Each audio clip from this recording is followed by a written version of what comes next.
Carl and Damon here from Brrraains A Head-Banging Life, gbhblofficial for short. And it is, of course, they made what into the movies we touch upon, arguably one of the biggest releases of the last decade, the last 10 years, in regards to video game movie adaptions. One that came with a lot of pomp and circumstance, one that came with a big budget, a lot of money behind it, a lot of backing, but inevitably hasn't been followed up and seems to have disappeared again. Yep. A movie that is very long, but for the most part, I think it's quite a good movie, except for continuous issues throughout, which we will, of course, get into. Yeah. What did you think of this overall?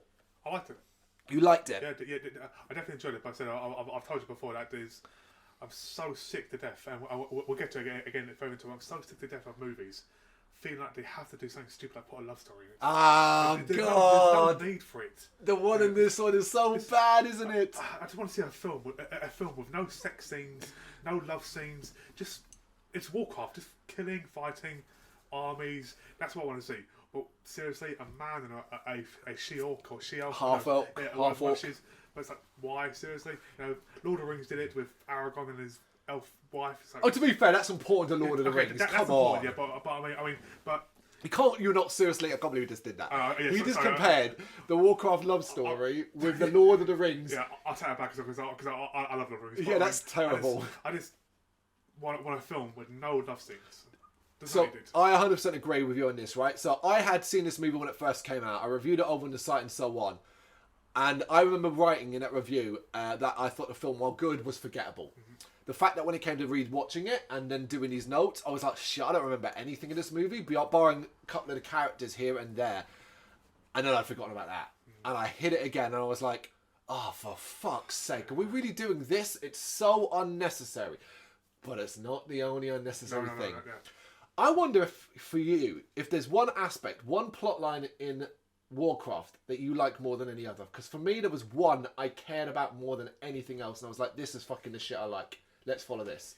Yeah, I mean, I love the whole like mage stuff. Okay. Like the I forgot what's called now, but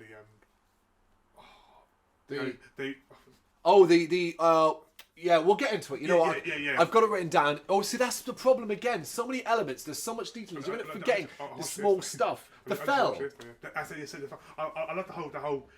The good fell, the dark corruption. fell, the corruption. That I love because that reminds me of the games. Yeah. From the PS1, not World of Warcraft, but Yep. the PS1 version.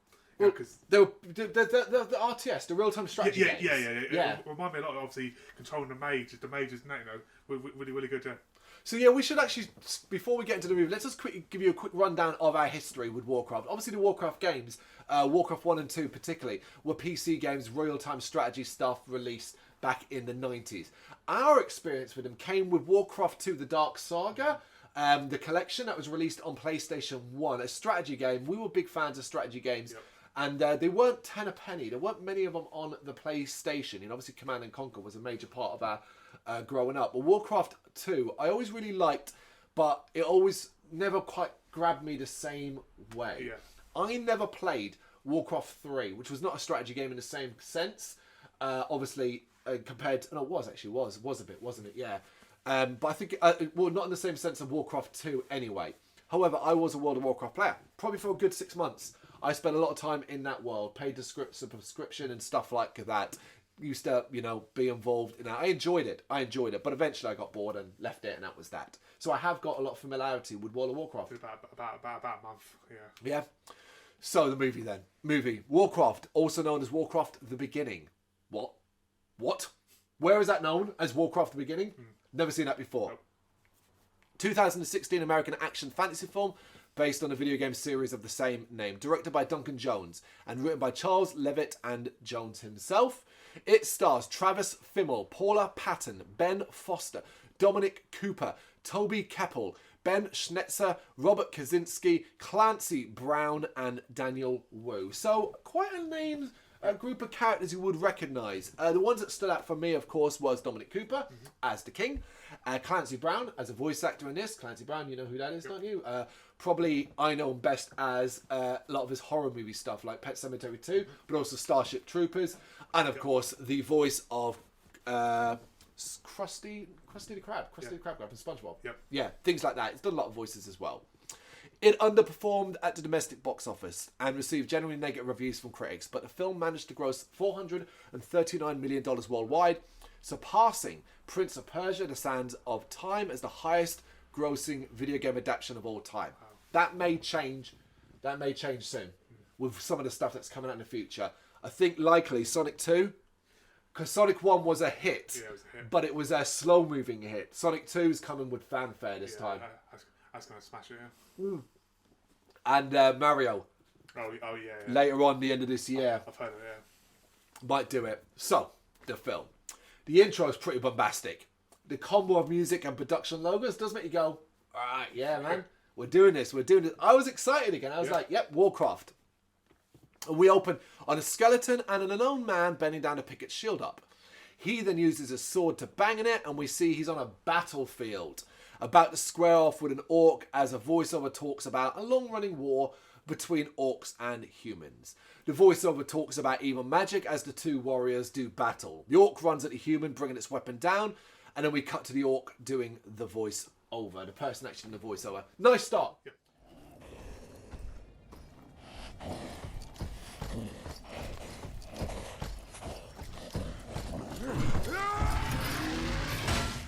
It's a start that sets it all up, and with the voiceover, you fill in a lot of early plot detail, simply saying, this is ongoing. Yep. This exists. Welcome to our world. Yep. I'm happy with it. Good start, yeah. So this person, this orc, he talks of having to find a new home for his clan as his world is dying. He's watching over a female orc who wakes up and calls him Duratan. And this is voiced by Toby Keppel. The woman is Draka, played by Anna Galvin, and she is heavily pregnant. So let's stop here and let's talk about the CGI. Let's talk about the visuals, the body motion capture, and the voice acting. I'm going to say it's great. Yeah. It's great. Believed it. The facial expressions, it looked really good. You have a tough job here to make these orcs look believable in this world, but thanks to colour, a lot of colour, particularly when they go to not our world, Azeroth and so on. Yeah. I think they really looked the part. Yeah, I think I was very impressed with it, yeah. Absolutely. There are times when it looks very cartoony, Yes, yeah. but that mainly I think is when it comes to using the fell, the combination of that. Yeah. But I really liked it, and I'm intrigued by this. Duratan has a powerful voice, but he's softly spoken. Yes, you could listen to him read a story to bed. Yeah, Basically. They talk about their child's name, and she reveals that it will be a boy. And Duratan, this is what I talk about facial expressions. Yeah. He's like, a boy, which I guess is probably a big deal in orc culture, because obviously a boy grows up to be a warrior, you can help, train and stuff like that. We then cut to an orc armies on the move. All the clans have been gathered in one place, including some of the nastier ones, because not all clans are cool, which Duratan remarks upon with his friend Oregon, played by Robert Kaczynski. We then meet some of the other orc leaders, namely Black Hand, Clancy Brown, and Gul'dan, Daniel Wu, arguably the best voice actor of them all. Gul'dan, and this is all admittedly being thrown at you very quickly with a lot of names that you're going to struggle to pronounce, and CGI characters that are hard to get behind because you know they're not real. I think it does a good job of saying, this person, these are your important ones. Yep. Your important ones are Duratan. Your important one is Oregon. Your important one is Black Hand. Your important one is Gul'dan. Quick to get clear, these are the ones. We are walking past some prisoners with Garona. The other one, this is Paula Patton. One grabs her arm and begs for her child's life, but Black Hand is having none of it and moves her on. She's a slave, basically. We then see that Garona is actually a prisoner and is called a half-breed, as she is half human, half orc. Okay, and she is one of the few that looks silly. Yeah. But this is the problem. They wanted to do this where she's not CG. No. She's a human character, but given orc features. Body paint with pronounced teeth and stuff like that. And truth be told, it just looks silly. Yeah. It just looks like dress up. They should have stuck with the CGI. They should have done it. Yeah. But then the problem is they also want her to look attractive. Of course. Because she's got to be involved in a love story. Yeah, see that. So it kind of falls apart. All the orcs are gathered in one area in front of a giant stone portal, which glows green as part of Gul'dan's magic. He's using the prisoners to power the portal, but they only have enough to send through the strongest warriors. Love this visual. The sort of souls leaving the prisoners, the big gate because it's the dark portal. Love it. I'm into this movie at the point. Yeah.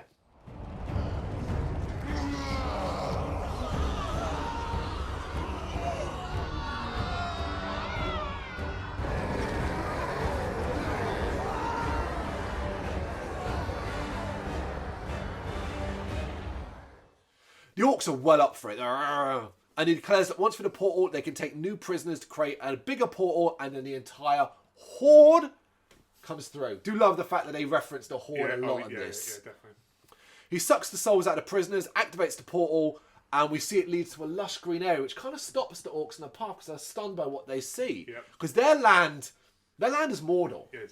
It's all dead and burnt. Yeah. The orcs go racing through, which includes Duratan and Draka. The journey through the portal is very cool. It's like they're swimming, and the couple gets separated as she appears. The impact or the force of being shoved through this portal seems to put her into labour.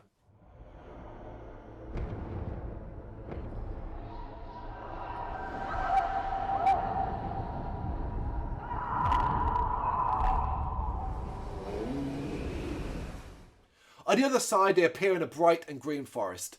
Duratran tries to get to her, but Blackhand grabs him and is furious that basically you brought a pregnant woman through the portal. Like, only a couple of us can go through. We need warriors. And you bring a pregnant woman. I think Blackhand's fair here. I'm sure she's a tough woman, but she's pregnant. Yeah, I agree with him, Gul'dan then helps her give birth and breathes life into the boy by taking the soul of a deer nearby. He holds the child up high in front of the warband, declaring it a new warrior for the Horde, while the portal closes behind them. And now we get the title card. I thought that was odd, because I didn't really pay attention to the fact we hadn't seen Warcraft. Yeah, I didn't. And then it was like, we've gone this far into it, and then it's like, Warcraft. Yeah, I mean, you can say it's like a prologue. It's quite a big prologue, it's a big prologue, though, Yeah, you're absolutely right. It is basically that. It's a prologue, but it's a big section with so much detail. You're like, oh, okay, Warcraft. All right, fair enough. We're here. We go to Ironforge. That's where we're heading off now. Get used to jumping to places in the world of Warcraft. It can get a little jarring, but for the most part, they tend to stick to the same ones. Yeah. But Ironforge is high in the snowy mountains. World of Warcraft players will know it well. You're the only man I'd ever make plough blades for, Othar. You and your army of farmers can attack the turf with dwarven steel, eh? Sends a shiver down my spine just to say it. What will my wives think? Military man's curse, man. The better I do my job, the less he has to do. And it's time to meet a human. The first human we meet is Lothar. Lothar, played by Travis Fimmel, who's working the forge and shown a new mechanical marvel, a boomstick. Got some Evil Dead vibes there. By the dwarf king Magni, played by Michael Adamthwaite. Very small role, briefly in it, not seeing much after this. A messenger arrives and the king reads it before passing it to Lothar, telling that one of his garrisons has been attacked. He then calls him commander and that he's needed by the human king. You're like, okay, so that's Lothar's introduction. We'll wait a little further along before we talk about Lothar and Travis Fimmel's role in this. He is effectively the main character of the humans. We then jump to the massive city of Stormwind, another familiar place. Lothar is there already. So sometimes the film is very quick as well. I appreciate we probably don't need to see Lothar getting on a horse and and stuff like that. He's talking with Karos, played by Ryan Robbins, and Varys, played by Dean Redman, about the attack. It seems as though everyone was killed, but no one saw anything.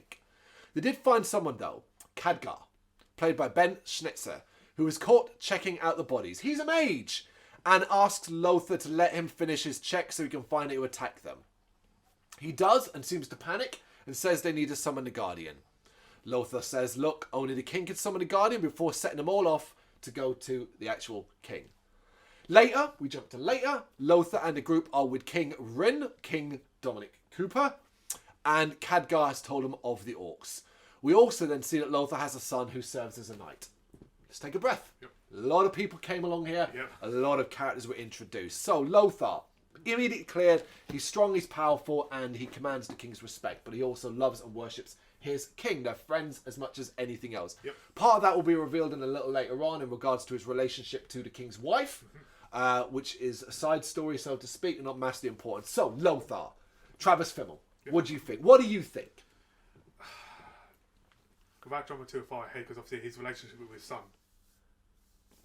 Right, just talk about how, overall, just generalise his Okay, acting and his character. I like him. I said he's obviously a good leader. You know, he's a good character, and throughout the entire film, I think he's a very strong character. Okay, I slightly disagree. I think he's bland. I think while I get behind him at certain points in the movie, there's a couple of big plot points for him that don't work for me. That fall flat, and I'm like, I don't really care. However, I think the end of his part is fantastic. Yep. I also think when called upon to show emotion and heroics, he's very, very interesting to watch. I like him. I just think he's a little bit too bland. I would want a bit more personality. The problem for me was the introduction. It's like, why are we doing a thing where it's like, look, he goes and he helps and he fights and he does all the normal stuff, but no, he's actually an important commander in the army. Yep. Whatever. Yeah. That then brings us to, we won't talk about Karis and Varys because they are minor characters in this. They're there, they're fine. Khadgar, the young mage who spends the early portion of the film not explaining himself, infuriatingly not explaining himself, to the point where he constantly puts suspicion on himself for misbehaviour, particularly when you find out that he was basically left the whole mage city because of he didn't agree with certain things. Yep. Infuriating. But I don't really like him. He's got personality. Again, I mean, beginning probably half an hour, or maybe like half an hour to like 45 minutes. Yep. Yeah. Like infuriating. It's slow. But near the ending, like near probably the halfway point to the end, he becomes, for me, the major character. I think he becomes the most interesting to watch. Yeah. Dominic Cooper, the king. I like him. Yeah, he's no, I can see by your face. I think good character. You know, I think doesn't really do what to me for what a king would do really.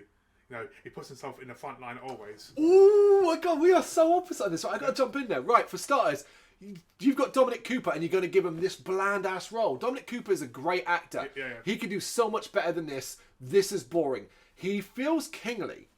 That's something. However, the only parts I do like is that he's that kind of king that fights from the front.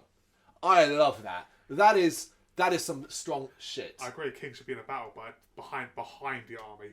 Because obviously, everyone knows if your leader dies first, it loses morale. You're playing around Total War. If your general dies, your army loses morale and they rally. So that's my argument.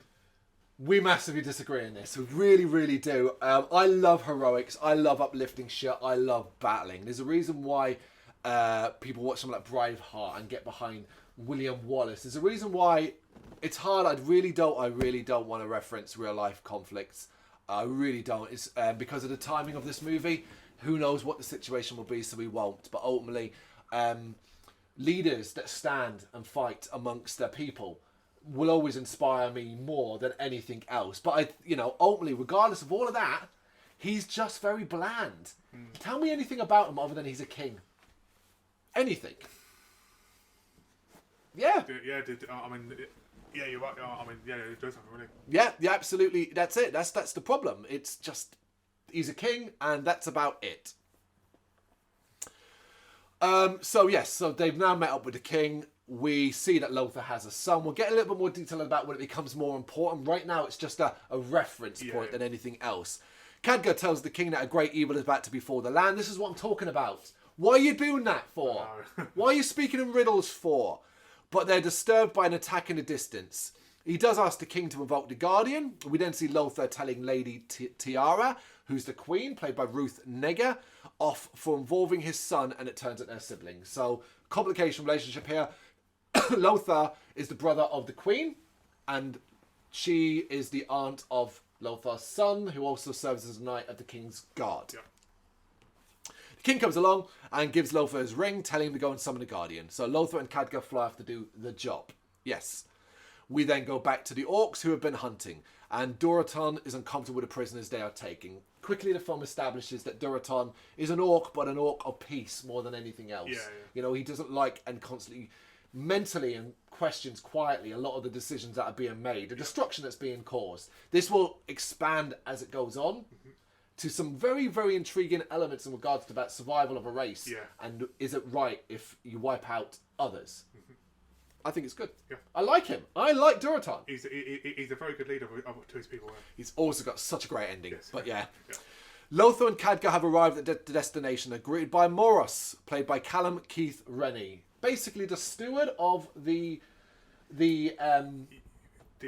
what's it called? I forgot what his name is.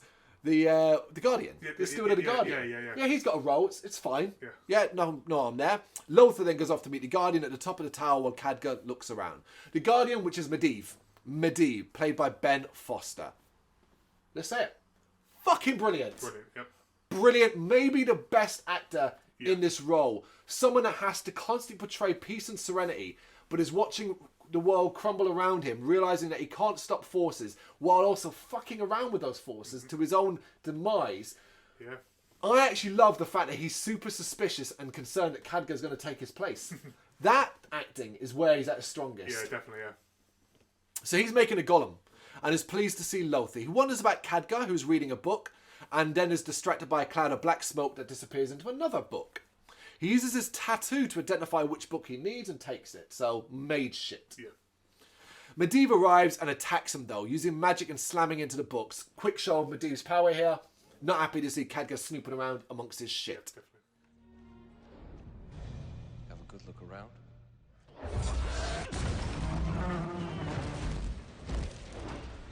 Get some ideas what you're going to do with the place once it's yours? Guardian, I renounced my vow. I didn't want to come here. I swear, Guardian. I urged them to find you. I told them. You should be the one to explain. Explain what? Val.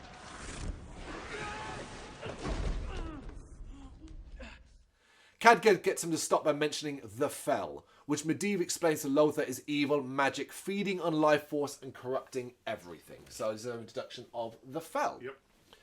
The Fel is apparently in Azeroth now, as it's the magic the orcs are using. So a connecting dot here. Yeah. Happy with this? You've got a lot of different things going on. We need something, a thread that lines through everything. And the Fel is it. Yep. Medivh then uses magic to transport him and the other two to the throne room in front of the king. They embrace as old friends, then go off to talk about the incoming threat. The information about orcs are very limited though, so set out for Elwyn Forest with troops to try and basically stop the attack early. Hey, if they're hanging out there, let's go there, let's meet them and end it before it becomes a bigger problem. That makes sense from a war perspective. Definitely. They come across signs of an attack, stopping to see the wrecked bodies of animals. Medivh then sees Fel magic when a rock comes out and knocks a soldier down. So they're looking around, Medivh notices Fel and a rock just flies out and hits the soldier, knocking him down. And the orcs attack. They come racing out of the trees. Like the fact that they kind of blended in. Yeah. I thought that was a cool touch. Yeah, definitely.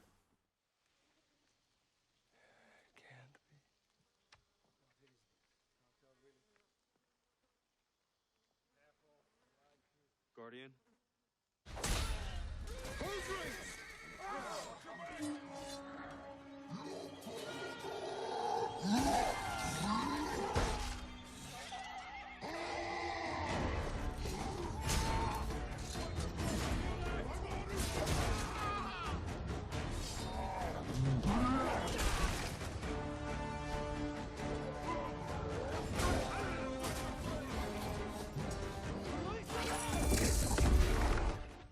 It is not a pretty fight for the humans. No. Many die.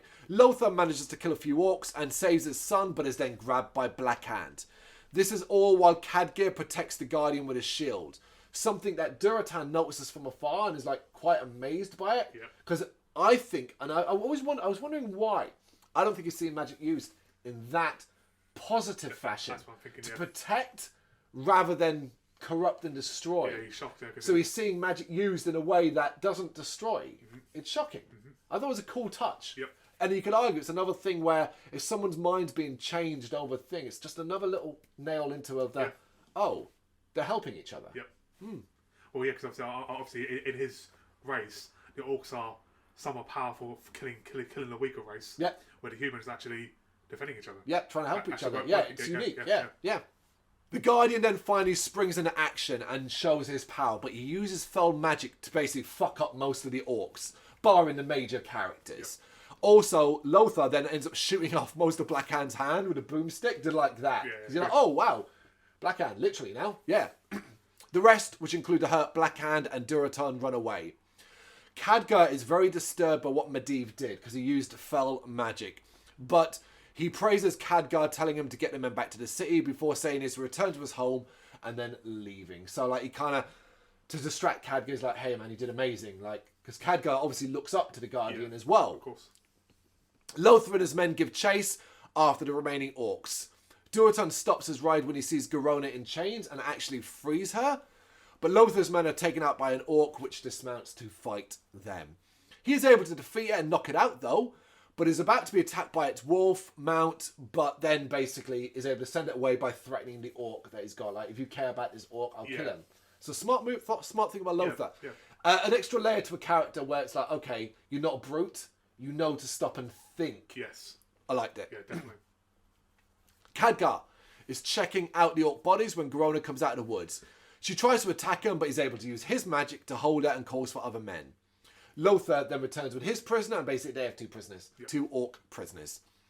While riding back, Lothar tries to talk to the captured orc, but obviously he's given him nothing, you know, absolutely nothing. But it's Garona who speaks, telling Lothar that basically the other orc won't talk to you.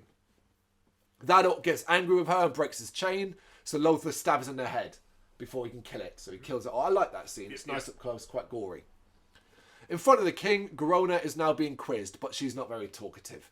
She does tell him that tells him, you know, they're orcs and that they don't come from this world.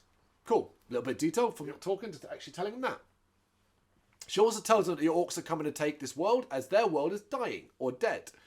And she tells him about the portal and how it is powered. So yeah, she's basically telling him everything. But then again, I said, I don't blame her really because she's a slave, she's a prisoner. So why would she have any loyalty? But then she's a prisoner to the humans now. Exactly. Like prisoner to prisoner, right? Yeah, exactly. Also, we need to move the plot on. Yeah. It's as simple as that. Lothar tells her that she will take them. Lothar tells her that she will take them to the portal, or he will kill her. But she's not phased, you know. And that makes sense. She's probably been suffering threats all her entire life. Much worse than that too from the orcs. Exactly. So, like, why be bothered about, I'm going to kill you if you don't do this? All right, yeah, whatever. You'll take us to them, or you'll end up like your friend in the cage.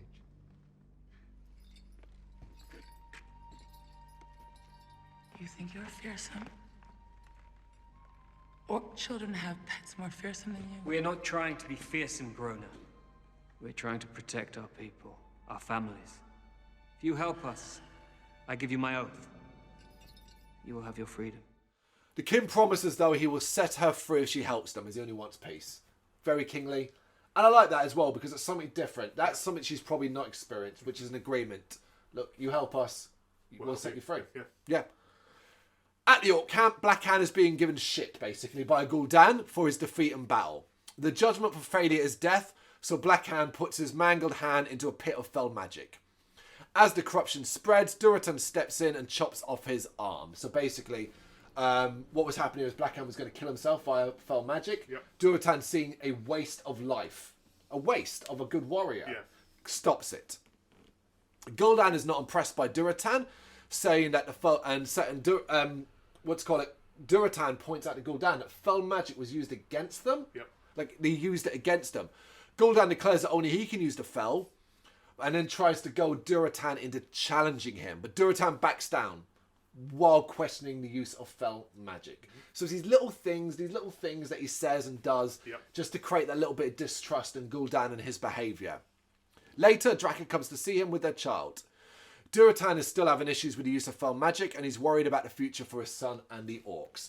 As said before, a lot of the stuff with Durotan is often talking.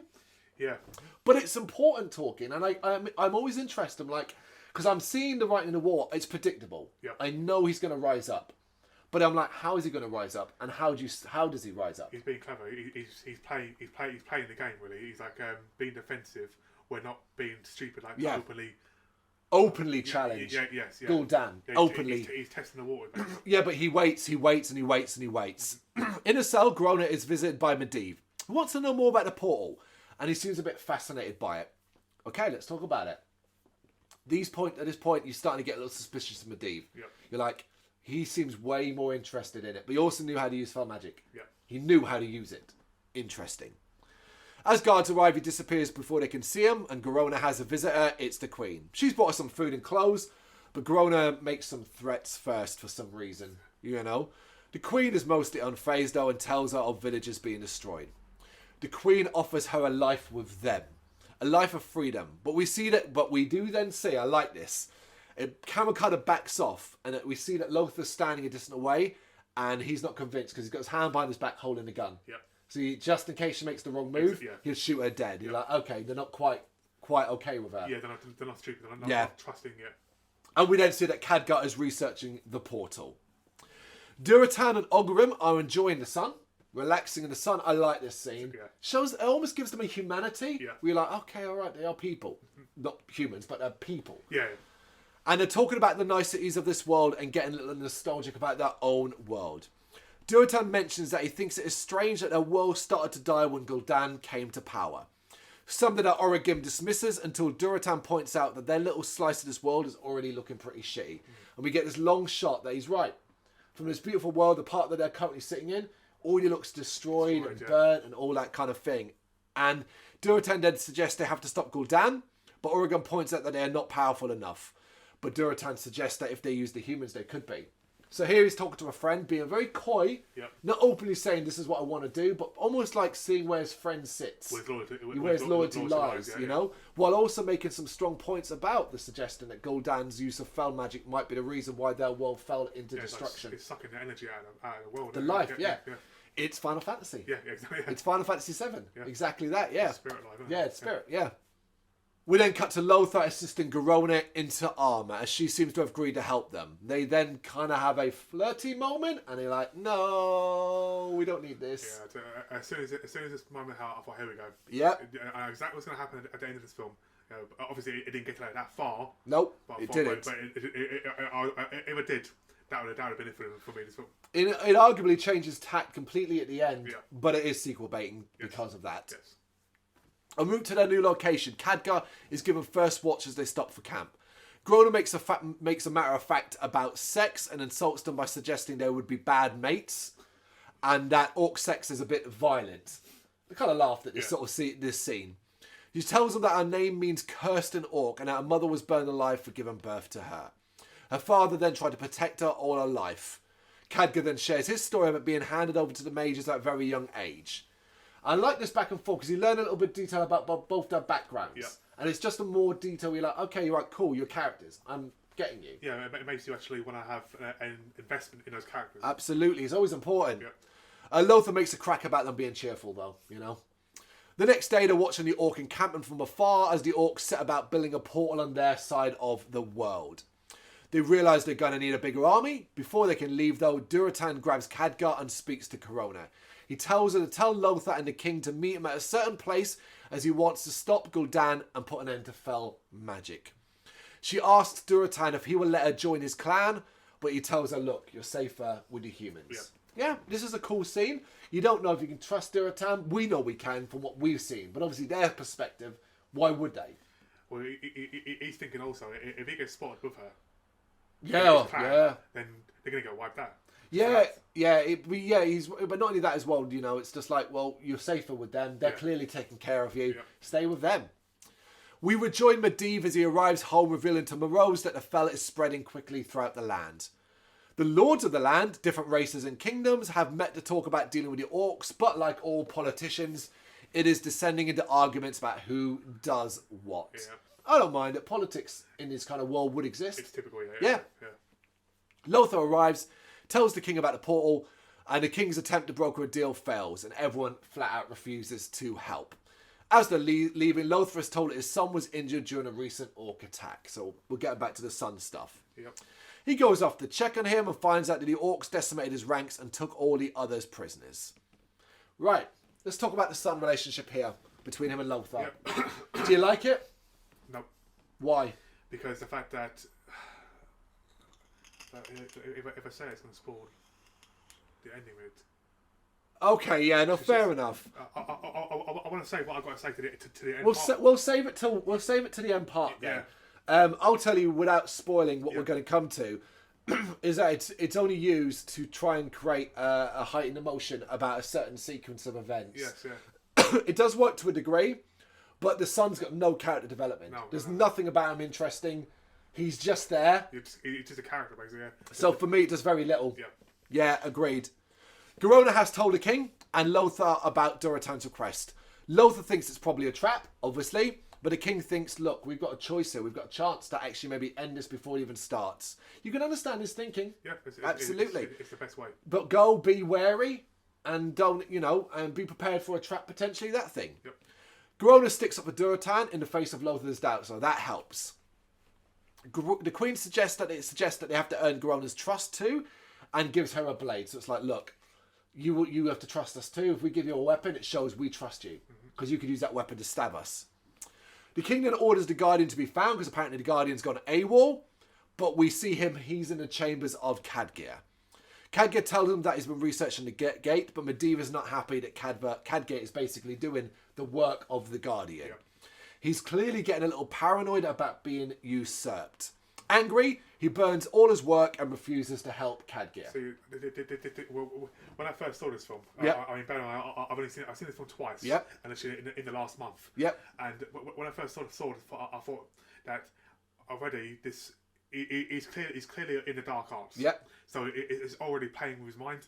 It's paranoia. Yep. It's making him paranoid. Oh, yeah, agreed. It's all part and parcel of that. Yeah. I agree, but I didn't think it was fell. I thought he was in league with the orcs. Oh, yeah. I thought that. Yeah. It seemed like that would be the case. I'm glad it wasn't that. I'll tell you now, it wasn't that. It would have been too obvious. It would have been a bit silly. Yeah. It would have been a bit silly, because what's the point of being a guardian and protecting the world exactly. if you then want to destroy it? Do you know what I mean? But I do like the scene where he sets fire to all the paper. It's a good visual. There's lots of great effects in this movie. Oh, yeah, definitely. And here's a great visual where he clicks his fingers or something, and all the paper just around him. Yeah.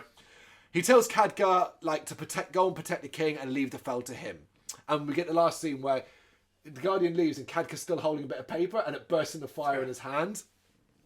Khadgar goes to find Lothar and tells him his work. He still has a page in him though that was in his robe, and he said he's found a suggestion that the orcs were summoned, invited in, which is why I started to get suspicious. Yes, yeah. The two of them wonder why the Guardian burned all his research too. Like, why would he do that? So yeah, everyone's kind of going, suspicious, yeah. Medivh's acting strange. Durotan and his clan are in place for the meeting as the king and his enclave arrive. We see that Medivh is also watching from high above. So everything's in place for this meeting. Yep. Durotan and the king stand face to face, and Garona acts as a translator. After some back and forth, Durotan says he's here to save his people, and then speaks of the fell and the destruction it is causing. He also tells them of a plan. If the humans attack the camp now and draw Gul'dan's troops... Goldar, that's fucking Power Rangers. Yeah. Gul'dan's troops away, his clan will kill him. So you take Gul'dan's troops away, we will kill Gul'dan. While this is happening, though, we then see that there are some orcs hiding under piles of earth. So it's a trap. But clearly we know it's not a trap set up by Durotan. It's not his game. Why would he do that? Yep. But it's not going to look good, is it? No, of course not. It also shows that he's got a trait in his clan. Indeed. Yep.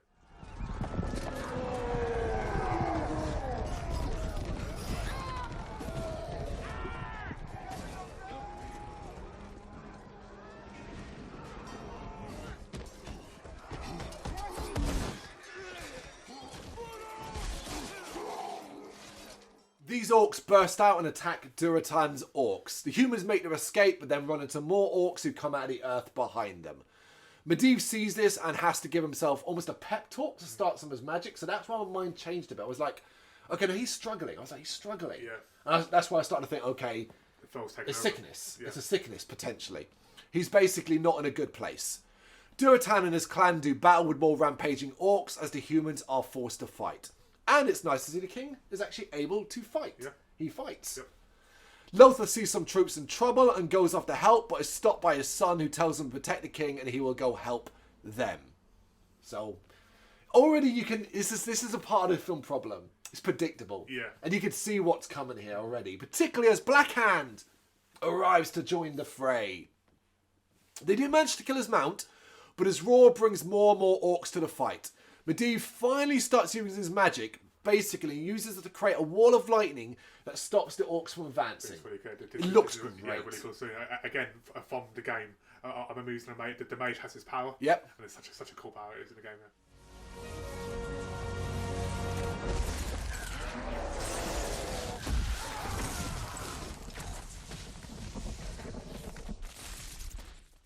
The stragglers stuck on the side where the humans are dealt with, but Lothar sees that his son and some other soldiers are trapped on the other side of the lightning. He is unable to get through as the orc army advances and Black Hand watches. Lothar does everything he can to break through the wall, but can only watch as Black Hand executes his son. Lothar and Black Hand stare holes in each other on the other side of the lightning. So, here it is. Now, again, we can't tell you too much because we will get to the actual part of the story that this is why. But you know what it's setting up. It's setting up a personal feud between Lothar and Black Hand. They really want this to be emotional. Yep. Couldn't have cared less.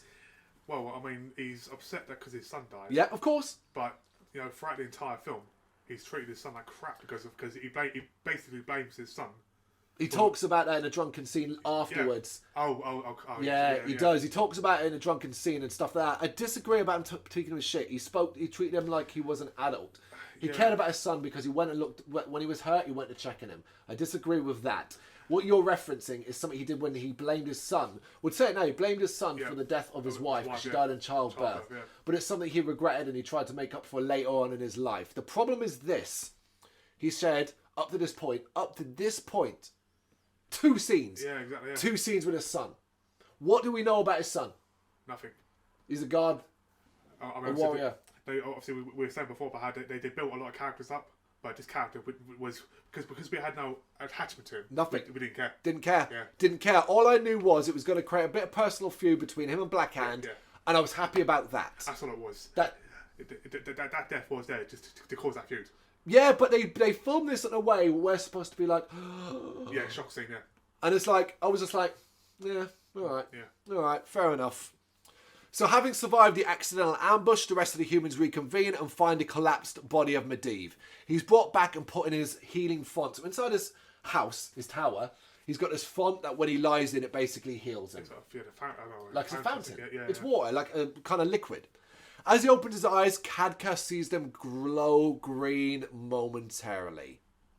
He says he has to go back to the mages to find a cure as it looks like Medivh is infected with Fel. So now we're getting a little bit more about Medivh's behaviour. And it's beginning to make sense. Durotan is a prisoner and is being beaten up by Black Hand. Obviously, he wasn't involved in the ambush, the double cross, and the orcs aren't too happy that he went above them and beyond them to try and arrange meeting with humans. Yeah, it's simple as that. Draka manages to talk the orc from killing Durotan as she speaks of hope for their people. Durotan offers himself up to save his clan. Before he leaves with Black Hand, he names his son Goel. I thought this was interesting as well. Aside to Black Hand, where it's like, Black Hand knows honour, he understands it. He does, yeah. And we'll see that later on as well, an interesting development. Medivh wakes up with Garona looking over him. He asks about everyone and Garona worries that Lothar will hate her because she argued for the meeting. Because, you know, I like him. Orky kisses. I know.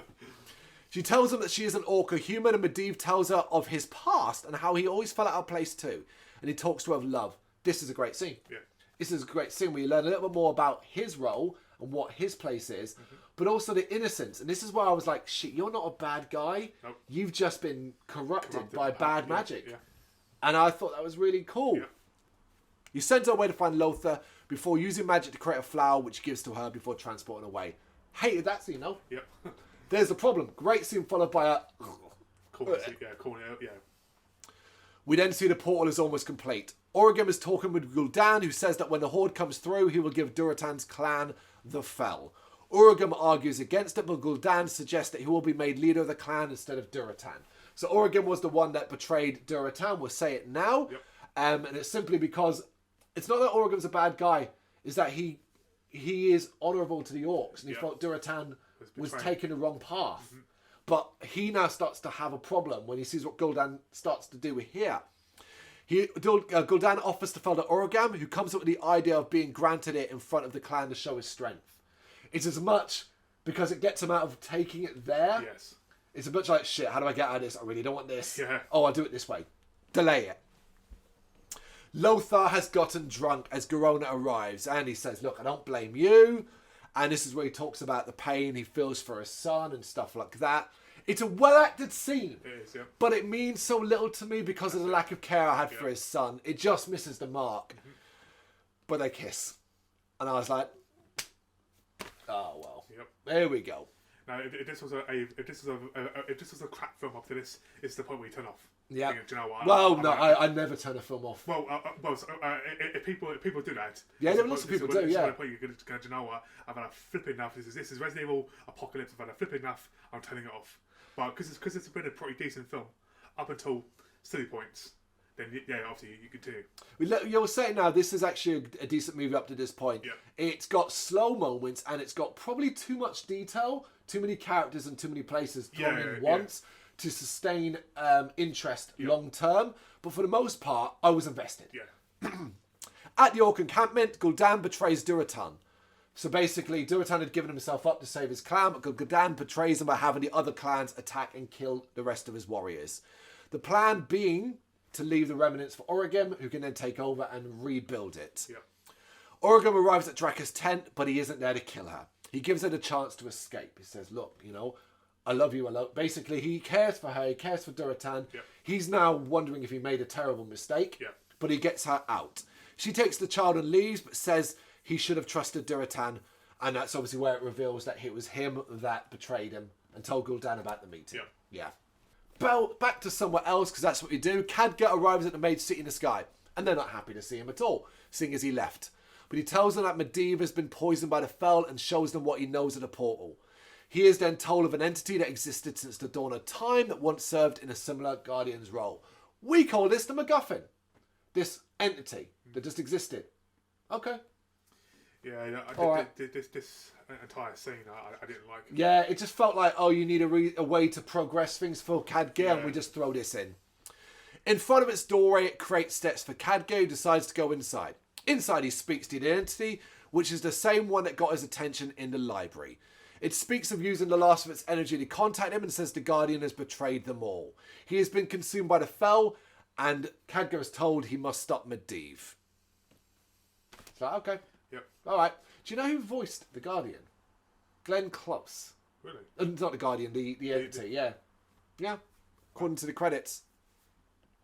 We then see Morose has found Medivh collapsed by his pool again. He picks him up and puts him inside the pool. But the Fel that's now inside him starts to affect the pool. Great scene. Yeah. Like the music, the fact that it starts to spread. Morose's face of like, what the fuck? Yeah. Like, I was like, oh, now we're ramping up, man. Here we go. Medivh then reveals that it is his Fel and that he let the orcs in and that he's been infecting the world without really knowing it. So he's at the mercy of the Fel. Yeah. He tried to control it. He failed.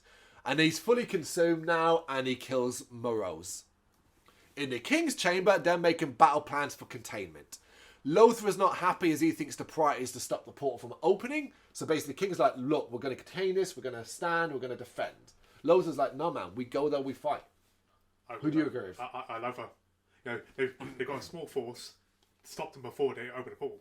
It would only work if all the other clans were united, but they've already established that they won't. They're going to stay where they are and defend themselves. Obviously, that's the problem now. Obviously, if they had obviously the support of everyone, then they'll have obviously. Then you can overrun it. He does suggest they throw everything at the Orc encampment, but before they can arrive to make a decision, Medivh arrives, apparently feeling much better. Medivh says he met Duratan and a rebellion has grown inside the Orc encampment. We know this is all lies.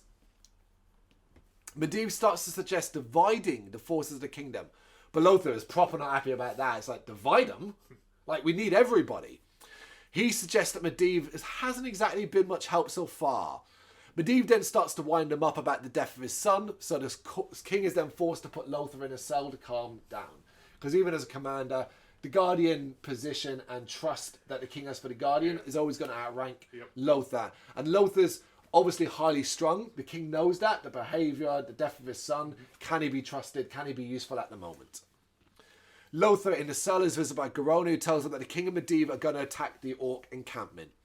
He tells her not to trust Medivh and tells her that he doesn't want her to get hurt. She then gives him the necklace of her mother's tooth. And I was like, how sweet. Lovely. Yeah. Yay. Durotan is rescued from his cage by Origim, who gets a punch in the stomach for his behaviour. Fair enough. Yep. He explains that he was wrong for doubting Durotan, though, and they make up. Fair enough. I'm fine with all of this. Yep. You made a mistake. Here's your lick. Yep. You're saying you're wrong and you're going to team up with me now. I buy it. Durotan's clans were wiped out, and Origim says that if they show what Gul'dan has become, no one will follow him. Durotan says that he will show them. So we're building up with different elements here, and I started to get the picture of what was going to happen, and I fucking loved it. Yeah, it's I fucking loved it. How do you bring down an empire? Show corruption. How do you bring down a prime minister? How do you bring down anybody? Yep. You show the people, the ones that are supposed to follow you and believe in you, that you're corrupt, you're nasty, you're doing things wrong. This is how people fall. Yep. And that's what Durotan's plan is. And I like it. It felt very politics, but Yeah. I was game for it. Because it was better than just that I'm going to fight him. Yeah. We then see the king and his forces leaving the city for an all-out ruck. So we're building to this big old final fight, right? Medivh says he will meet the king at the portal, who was unhappy that Lothar isn't joining him. So the king's like, Lothar should probably be here. Medivh's like, don't worry about it. He's in trouble at the moment. I'll meet you at the portal. This part I'm like, okay, I mean, this is your Commander. Yeah, he commands your army. He's clearly, obviously, when you lose the battles, Yeah, you you won't bring be him. where you are. You bring him, exactly. Yeah, because you tell Lothar, listen, man, you're going to be cool in the battlefield. Lothar's going to be like, yeah, man, I'm down. I'm game. I mean, I'm a soldier. He obviously has to respect too of the... Yeah, absolutely. Of If the the king army. gives him orders, Yep. he's going to listen. Yeah, of course. Meanwhile, Lothar tries to talk a guard and to let him out, but Khadgar arrives to turn the guard into a sheep. So a bit of magic there. I thought it was fun. Yep. And get Lothar out. It's obviously it is a direct Warcraft reference. The fact it's a sheep Yep. did make me laugh. Yep. Lothar wants to go after the king, but Khadgar says no, they have to save the kingdom from Medivh first. And he creates a portal that takes them to Medivh.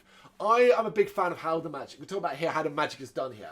The hand movements and really. all that shit. I really like it. Yep. I really like it. We then catch up with Draka, who is being hunted by orcs. And she does a whole baby Moses thing and puts him in a basket and sends him down the river as the orcs arrive. She fucks up the first one, but is stabbed through the stomach and collapses. And I wasn't sure I wrote dead, ? Yeah. Because we never see her again. Nah, I see, yeah. Yeah, we never do.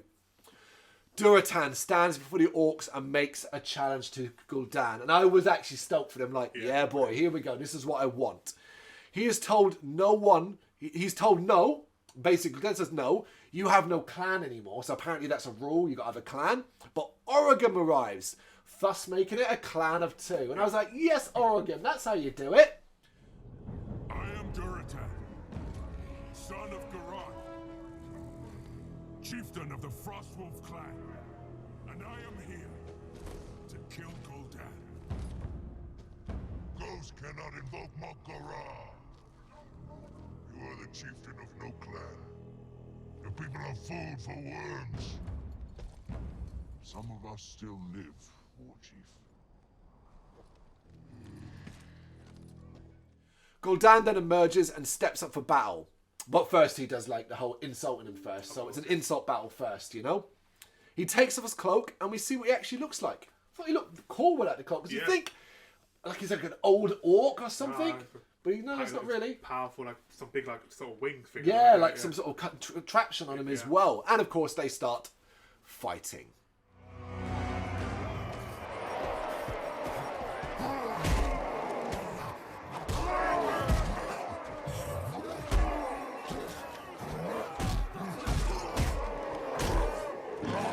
However, I'm not a fan of the way it's filmed. I'm not a fan of what we basically do, which is several things happening at once and jumping between the two. Yeah. I would have rather stayed with one, wrap it up, do the next, and so on, that kind of thing. But it feels the need to then jump to Lothar and Khadgar arriving to find Marez dead and Medivh transformed into a demon by the Fel. And he immediately attacks him. How good does Medivh look as a demonic Fel creature? Looks really, I mean, the CGI for me, it was fantastic for the entire film. Yeah. It was really impressive, Yeah, same. I thought it looks great.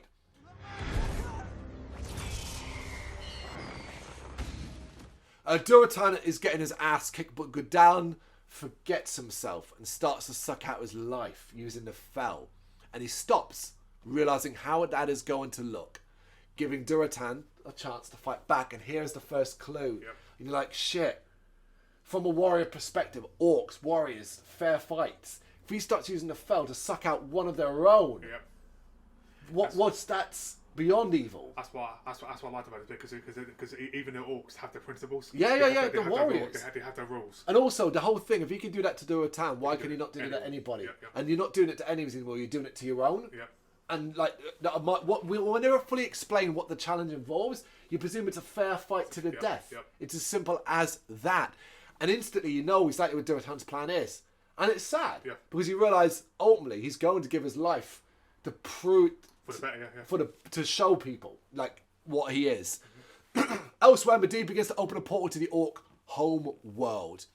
This begins to activate a portal at the orc camp, which has Gul'dan declare that he has no time to deal with Durrraains. So he sort of stops and is like, no, I got no time for this. This is more important. He orders Blackhand to fight in his stead. But Blackhand refuses and says, nah, man, tradition is tradition. You have to finish this fight. I was like, yeah, this is interesting, you know? Gul'dan, feeling rushed and seemingly desperate to end this fight, uses the fell powers on Durrraains, which does not go down well with the surrounding orcs. You hear them murmuring in the crowd of orcs, what the fuck? You know? Durrraains is not dead, though, and gets back up. He tells Gul'dan that he has no honour, goading Gul'dan to use more fell to kill him in full view of all the orcs, and Durrraains dies at the feet of Orgrim. And it's a sad ending for Durrraains, but ultimately the right ending, because he gave his life to show everyone that Gul'dan was a monster. But so this is why you have more emotion towards his character instantly than the son who died. Well, yeah, for starters, we had more relationship building with him and his wife, between him and Orgrim, and it's all of that sort of stuff. This has got power. It's weird, in a movie that's got half CGI characters, half human, the CGI ones are better fucking written. Exactly. Crazy.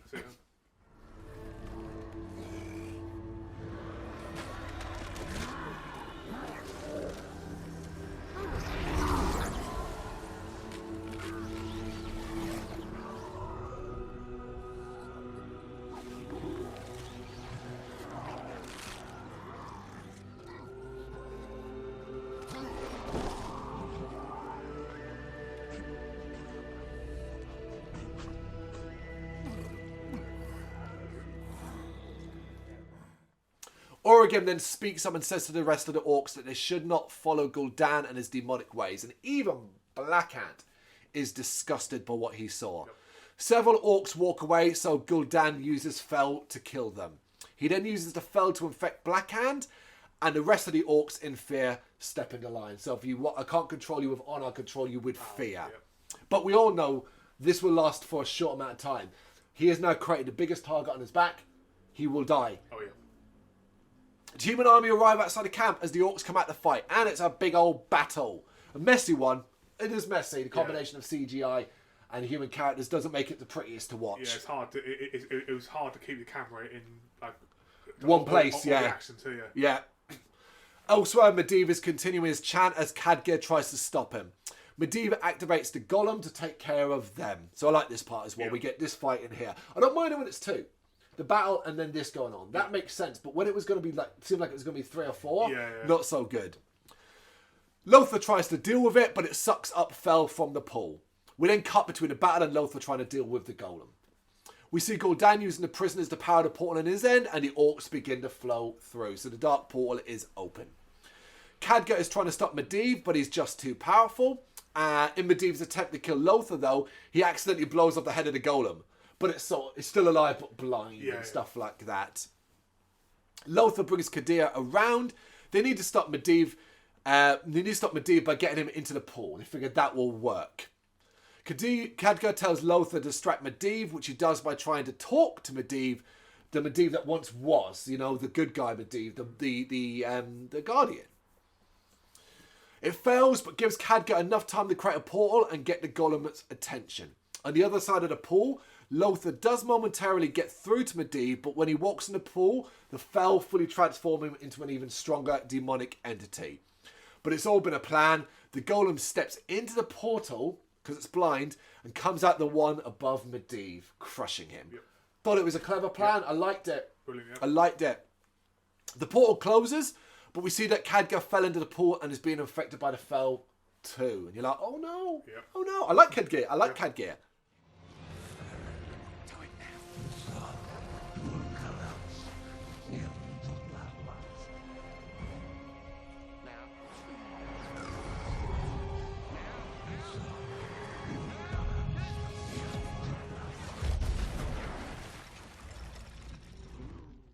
Medivh is still alive under the golem, and with Lothar's encouragement is able to use the Fel for good, to destroy the Fel that is infecting the pool completely. So when Lothar checks on Khadgar, he is okay. He's fine. And it's an ending there for that.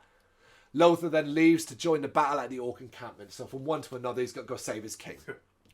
We see that Medivh is still alive, just barely, but also back to his normal self. In his last act, he speaks a spell that turns the portal at the Orc encampment into one back to Stormwind, giving the humans a way out, having completed the task, ending the corruption of the Fel in the Guardian. He'll stop the portal, get out of there now. Liked it. It was a strong ending for Medivh. Yep. I say, great actor, good character, enjoyed it. Yeah, so he ticks all the boxes. The humans then barrel through the Orc troops towards it, saving the prisoners along the way. Taking up position in front of the portal, holding back the Orcs so the human prisoners can get through. So basically a barrier. The number of Orcs is becoming too great though. And unfortunately Medivh is about to die. Speaking to Kadir, apologising before he does. And when he dies, of course, the portal back to Stormwind closes. We then see the Fel-infected Blackhand, who I felt sorry for here. Yeah. Like, it's not his fault. It's the Fel now is on a rampage, and he has set his sight on the king. They're in a lot of trouble. The survivors, the last of the army who didn't get through the portal. And death looks certain, so the king comes up with his idea that I'm not sure how I feel about. I get it. Yeah. But it seems like unnecessary to a degree. I get it too, but yeah. He basically says, look, we're about to die. We're all going to die. But if you kill me, Garona, if you kill me, you will be seen as a great warrior and they won't kill you. Yep. And it's like, it all makes sense. It does. It's annoyingly sensible. It does make sense, but then... It's heroic. Oh, you know what the problem is what else can we say? No, Garona fights to the death. And they both die. I would have rather anyone else kill him but her. No, but it had to be her because she's... I know it had to be her. If it had been one of the humans... Yeah, it had to be her. They're not going to accept the human, are they? No, of course not. But she would be accepted. I get it. It just doesn't sit right with me. I guess maybe because it feels like a cheap way for the king to go out. Yeah. But we also know that I knew it. I was like, oh, Lothar's going to see that. You know? Of course, yeah. And that was what we were going to create, that conflict. Yeah. Yeah. Of course, she doesn't want to, but he insists before joining the battle. Seeing that he's about to die via Black Hand anyway, she comes up behind him and stabs him. She kills him, yeah.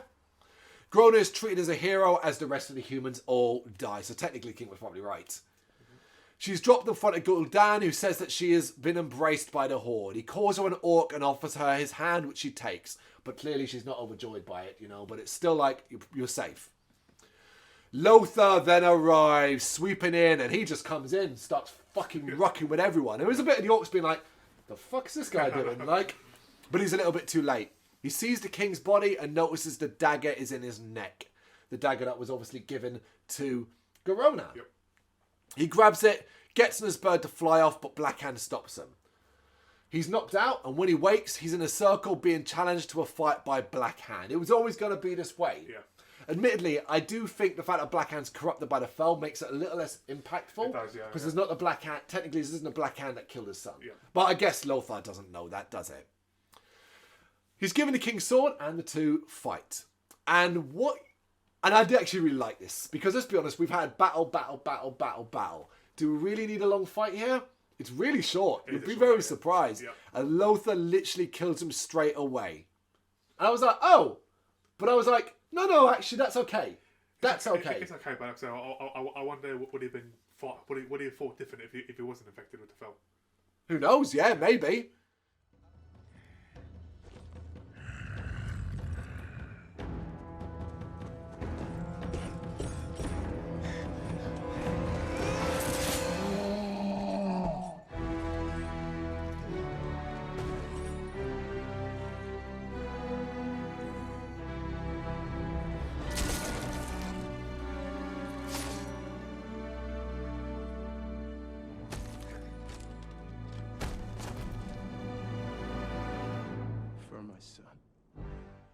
Lothar sees Garona standing with Gul'dan.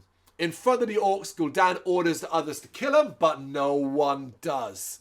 He then goes to do it himself, but is stopped by Garona, who tells him what just happened was tradition, and the human won fairly. Gul'dan, mate, get it.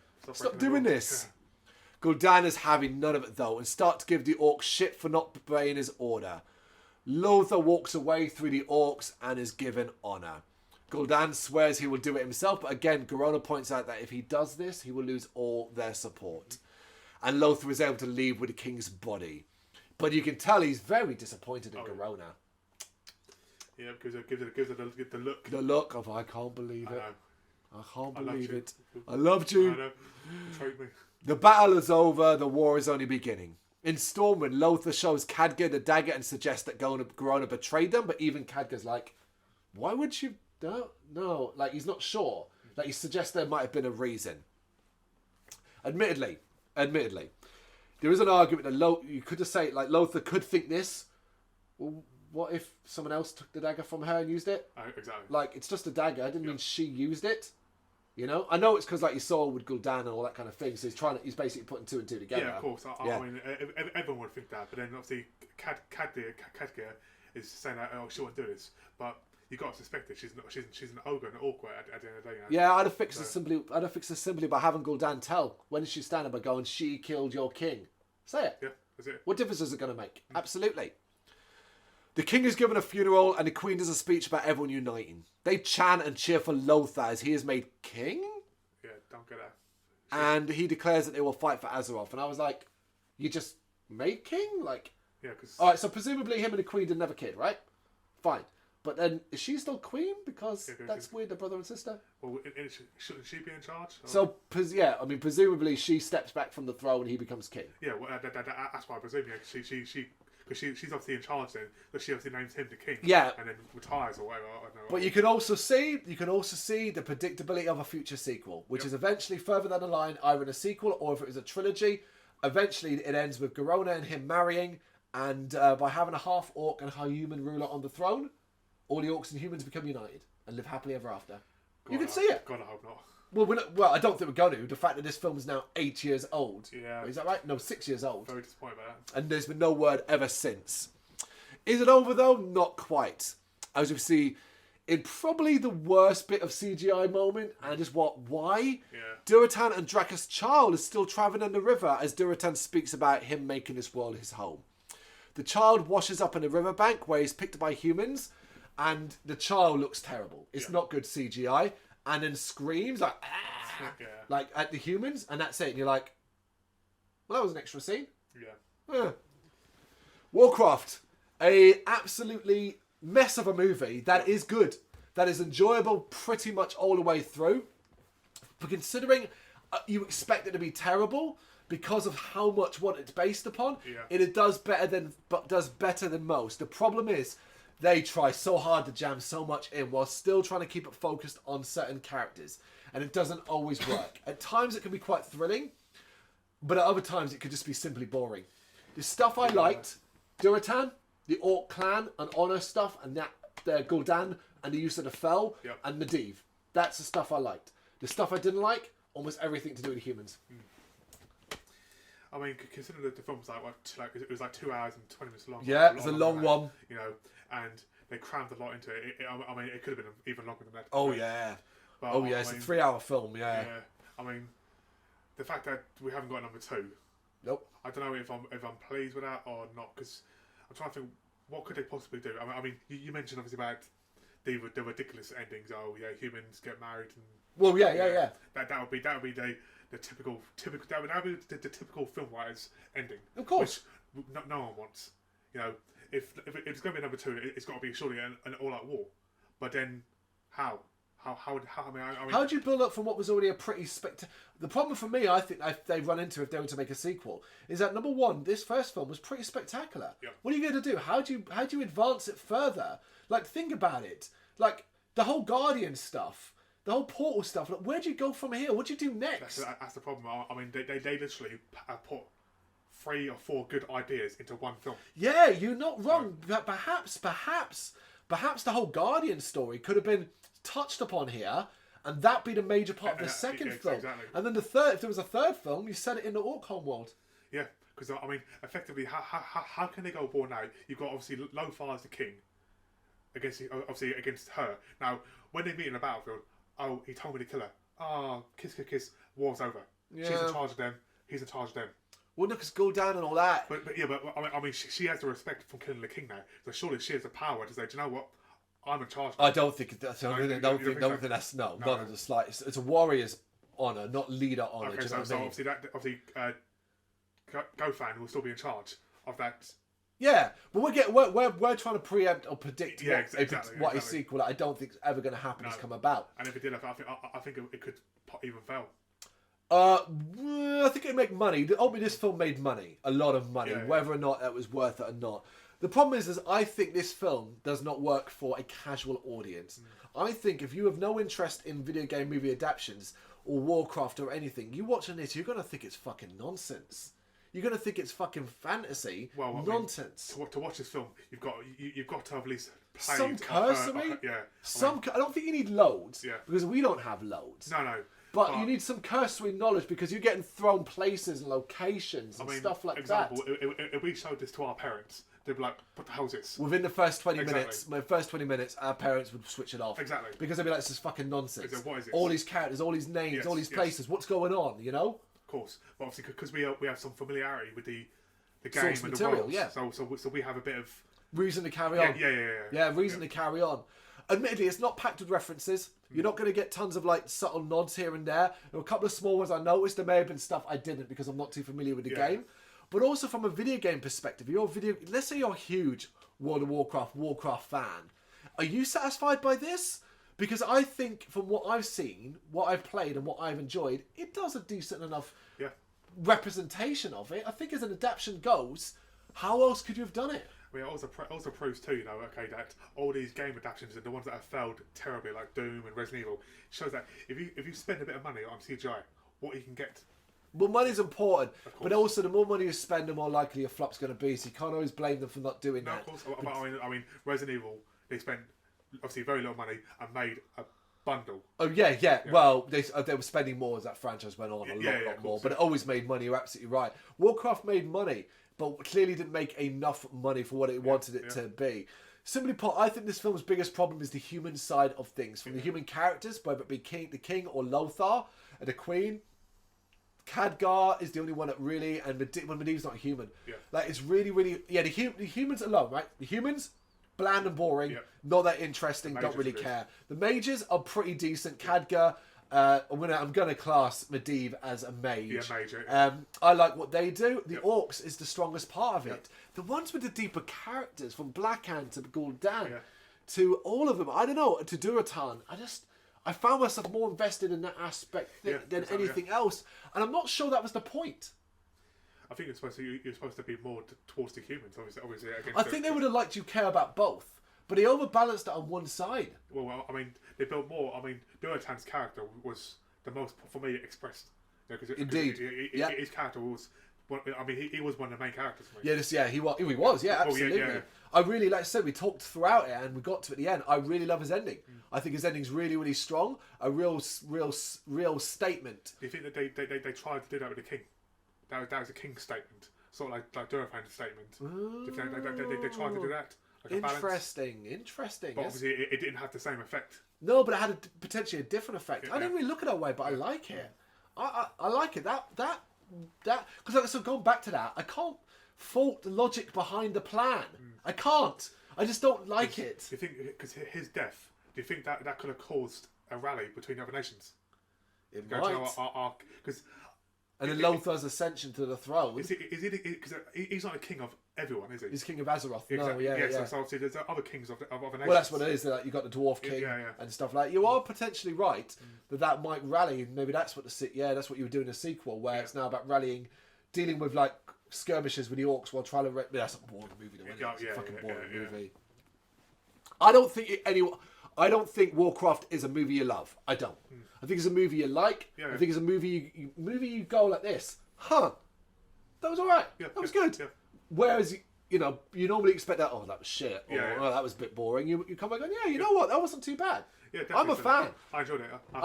I think if you say you hate it, I'd be puzzled as to why.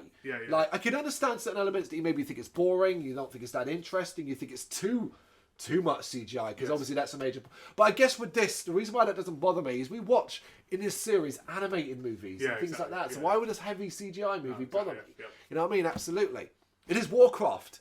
I hope we one day get a sequel. I don't think we will, but for now, we will. Well, we will. Remember, I said we get Shenmue 3 for 20 years, and we got it. So I'm going to say we're going to get a sequel before 2025. Do you agree with him or do you agree with me? And what do you think of Warcraft? Do you like it as we do? Let us know in the comments. Thank you very much for watching. You can check us out on gbhbl.com as well as on Facebook, Instagram, Twitter and Tumblr. Go to Patreon to help us out over there. That's patreon.com/gbhbl, as well as Big Cartel, where you can find some of our merchandise. We have a podcast running on SoundCloud and Apple Podcasts. And of course, if you like this video, do us a favour, hit the subscribe button and help the channel grow. Games, horror and heavy metal. What else is life for?